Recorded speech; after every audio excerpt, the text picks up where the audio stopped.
बाबा किसे कहा जाता है? साकार और निराकार के मेल को बाबा कहा जाता है। निराकार है निराकार आत्माओं का बाप, जो सदा निराकार है, और साकार है सारी साकार मनुष्य सृष्टि का बाप।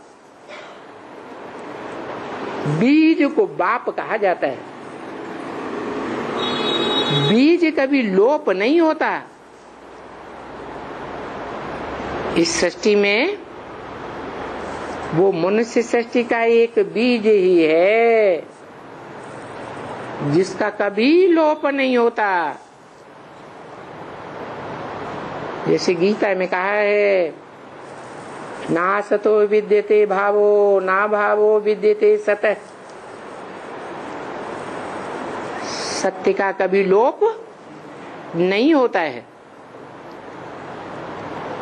तो इस दुनिया में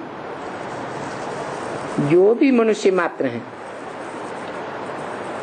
उन सबका जो एक बीज है, उसका इस सृष्टि पर कभी लोप नहीं होता। वो इस सृष्टि पर सदा कायम है। इसीलिए ब्रह्मा के मुख से भगवान ने बोला, इस सृष्टि पर सदा काल कायम कोई चीज है नहीं। सदा काल का कायम सिर्फ एक शिव बाबा ही है। शिव बाबा, क्या नहीं तो शिव तो बाप है या बाबा है? शिव तो बिंदु बिंदु आत्माओं का बाप है, फिर बाबा कैसे कह दिया? साकार निराकार का मेल। तो निराकार का मेल शिव वो इस सृष्टि पर सदा कायम रहता है,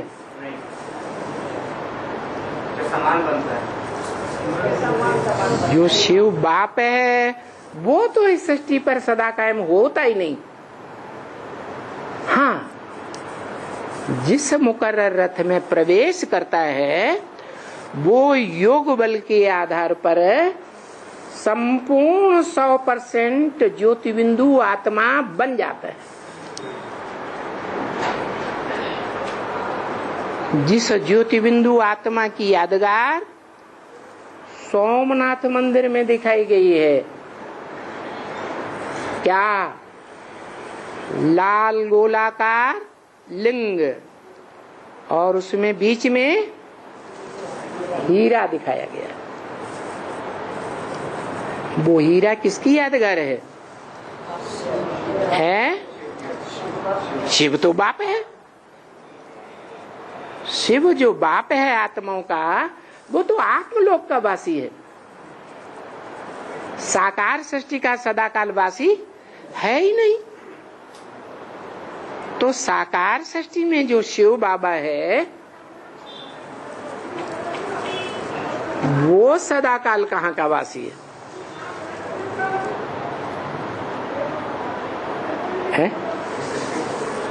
कहाँ का वासी है? साकार सृष्टि का वासी है। तो वो निराकार आत्माओं का बाप जो निराकारी लोक का सदा रहने वाला है, सदा शिव कहा जाता है।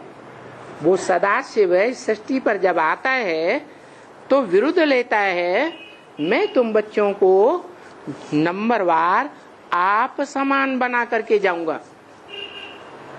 तो कोई बच्चा तो शिव समान 100% निराकारी निर्विकारी निरहंकारी बनता होगा ना? नहीं बनता होगा? बनता है। जो बनता है उसका नाम शिव के साथ सदा जोड़ा जाता है। क्या कहते हैं? शिव शंकर भोलेनाथ। तो देखो, साबित हो गया कि शिव इस सृष्टि का सदा कालवासी नहीं है, साकार सृष्टि का। इस सृष्टि का सदा कालवासी वो है आत्मा जो योग बल से अपन को शिव समान निराकारी, निर्विकारी, निरहंकारी बना लेती है। वो आत्मा निराकारी भी और साकारी भी, माने वही आत्मा है जिसके लिए गीता में बोला है अव्यक्त मूर्तिना। क्या मूर्ति भी है, माना साकार भी है और अव्यक्त भी है। अव्यक्त माने जो आंखों से दिखाई देने योग्य नहीं है, माना संपूर्ण आत्मा है। आत्मा इन आंखों से दिखाई नहीं देती है, तो उसका यादगार शिव के मंदिरों में दिखाया जाता है। उन शिव के मंदिरों में से जो एकदम सात्विक स्टेज वाला मंदिर था वो कौन सा था?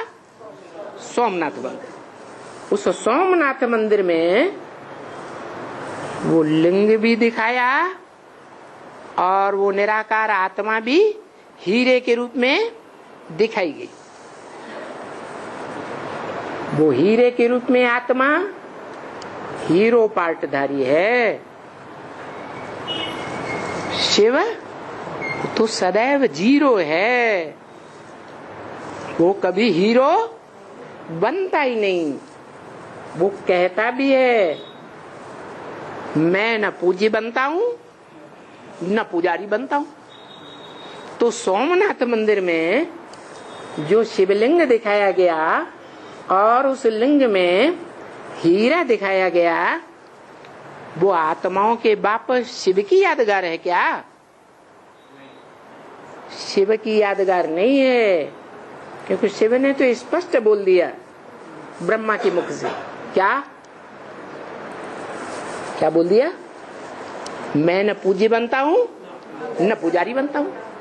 तो जो शिवलिंग जो पूजा जाता है और सोमनाथ मंदिर में जिसकी राजा विक्रमादित्य ने पूजा की थी, वो पूज्य शिव बाप है या कोई और आत्मा है? शिव बाप तो पूज्य बनता ही नहीं। तो जिसको पूज्य बनाता है वो साकार, वो पूज्य बनता है और पुजारी भी बनता है।